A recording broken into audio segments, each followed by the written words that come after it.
Hello, welcome to our Heritage Works. Today, we're making acorn squash, a fall-winter treat. Many people are afraid of acorn squash, or for that matter, just about any other kind of squash. They think it's really hard to cook and will take a long time in the oven. This method is a little bit shorter. The first thing we're going to do is cut this thing in half.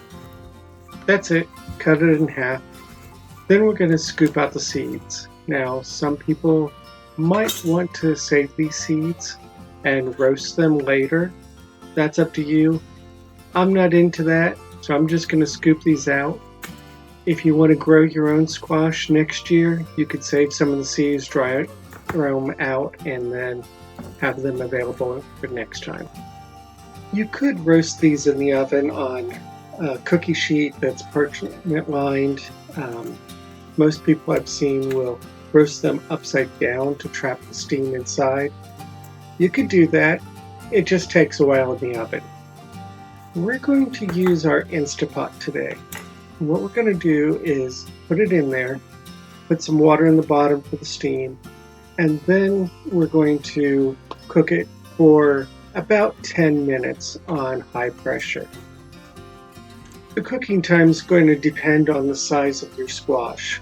Now, I've seen anywhere from 5 minutes to 10 minutes, and that's while it's under pressure. And then let it naturally release. I've seen again from 5 to 10 minutes. I did mine for 10 minutes, and it was just a little bit overdone.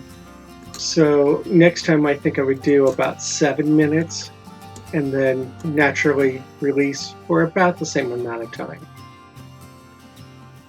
While this is steaming in the Instapot, I'm going to go ahead and make up a combination of butter, brown sugar, cinnamon, and nutmeg.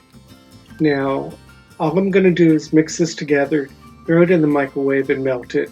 And once the acorn squash is done, I'm going to pull it out and then scoop out all of the flesh, mash it down into a casserole dish, and put this butter mixture on top. The quantities are by taste. So put in what you want. Some people will add a dash of salt and pepper. I chose not to, but you certainly could. With the casserole dish ready, I'm going to go ahead and put it in the oven, and I'm going to bake it at 350 degrees for about 30 minutes, just to make sure that it is hot all the way through. Then we're going to pull it out and serve it while it's warm. This recipe is very easy and can be done while you're cooking other things.